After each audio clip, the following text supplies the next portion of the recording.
Closing in on game one, and we'll get to the main reason we're all excited about this matchup in a second. But let's take a look at some other storylines in this series, like Eric Gordon. Very strong year from behind the arc, hit 246 threes, fourth most in the NBA. Back on November the 16th, Victor Oladipo scored a season-high 29 points in Oklahoma City's lone win against the Rockets this season. He also recorded a double-double in that game.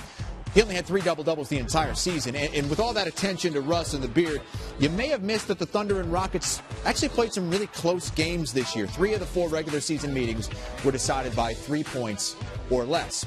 Ramona Shelburne is in Houston covering game one for us tonight. Westbrook and Harden, they've been linked together by this MVP race all season long. Of course, the former teammates in Oklahoma City. But how far back does this relationship actually go? Oh man, Chris, this is like a 30 for 30 movie, right? It's like, what if I told you that 2 kids from South LA growing up playing at the same Boys and Girls Club when they were 10 years old would not only make the NBA, but one day become teammates, then contend for the MVP, and then play each other in the playoffs. I mean, they go back to when they were 10 years old. They are very close friends, stay in touch throughout the season. And if you remember, go back to New Orleans at the All-Star game this year when Kevin Durant and Russell Westbrook were teammates again. Remember how awkward that is? The frenemies, right? And Russell Westbrook goes from the court, from the side of the basket, where the Western Conference All-Stars are warming up, walks down to the other side of the court, warms up by himself, and it was like, whoa, okay, I see how this is going to go. You know which person went and warmed up with Russell Westbrook? James Harden. That's his friend. Now, that was an All-Star game. That was an exhibition. This is a little different. This is the playoffs. When I get on the floor, I got one friend, and that's the basketball. I've been like that since I was a little kid. My dad told me that when I was younger.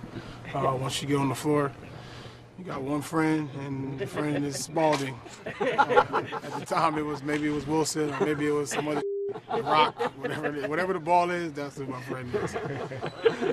I don't want to talk about that. I'm focused on the playoffs, and we got game one tonight, and that's the most important thing.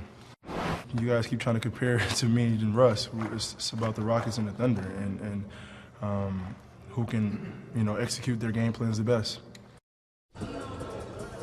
Well, look, we're obviously going to be talking about the friendship or sort of lack thereof on the court during this series, but the key matchup in this series, the one you got to watch every single game, is Andre Roberson defending James Harden. In the 4 regular season games they played, Roberson defended Harden over 50% of the time, and the times when he defended him, James Harden had fits. He was 9 for 37 from the floor with 15 turnovers when Roberson was on him. When he was on him, he shot 43% from the field with 5 turnovers. So obviously, the Thunder wants Roberson to defend James Harden as much as possible. But what's James Harden good at? Drawing fouls. And at shoot around, we asked Billy Donovan, what is one of the keys for you guys in these road games? And Billy Donovan said, we have got to keep our guys on the floor. He didn't say Roberson by name, but that is who we meant. If Roberson can stay on the floor and defend James Harden, the Thunder feel good about their chance of slowing down this high-octane Houston Rockets offense. Roberson against James Harden. That is the matchup we are going to watch tonight in game one and going forward in this 7-game series. Ramona Shelburne covering it for us here on SportsCenter. Thank you, Ramona.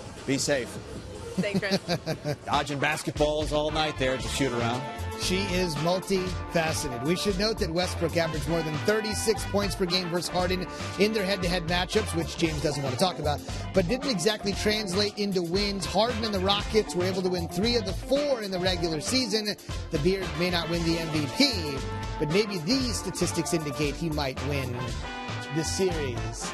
Let's get the other side of this series with our Rockets reporter, Calvin Watkins. He joins us tonight. First things first, Houston has hit more three-pointers than any team in a single season in NBA history.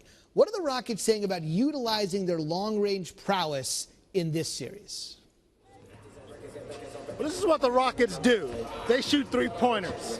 They set the NBA record for three-pointers in a season that led the NBA in three-pointers attempted and made. They're not going to shy away from doing their three-point shots. This is all they've ever done under Mike D'Antoni. D'Antoni was his coach in Phoenix. That's what he did. He's going to shoot threes. He's going to take layups. And now he's going to do that with the Houston Rockets. All right, Calvin, from D'Antoni, you specifically pointed out, so I want to hit one note with him. Last year, without him, they won 41 games. They were the epitome of average. This year, 50-plus wins and they are playing a brand of basketball that hasn't been seen in a long time there. What are the guys specifically saying about what D'Antoni has imparted in his first year on the job? Well, James Harden was saying a couple of weeks ago, everybody's on the same page, the coaches and the players. That wasn't the case last year or maybe even 2 years ago, surprisingly, since the Rockets went to the Western Conference Finals. But D'Antoni brings such a relaxed atmosphere around this place. He's changed the culture. That's a word that I've heard a lot from several of the Rockets players. Now, D'Antoni understands he doesn't take himself too seriously, but he's a very intense coach on the floor. He holds the players accountable. And let me tell you something, James Harden was the first guy who brought in. One of the keys to D'Antoni is you get the star player to buy into whatever you're selling. Three-pointers, layups, play better defense. And if that guy says, hey, I buy it, I'll sign up, everybody else falls right into place. And that's been the key for the Rockets' success this season. No question, it's a star-driven league. You get your star to come through, you can do some things. We had Daryl Morey on SportsCenter last week, the Rockets GM, who said they tried to hire D'Antoni twice before. Third time ended up being the charm. That's our Calvin Watkins getting set for Game 1. OKC in Houston.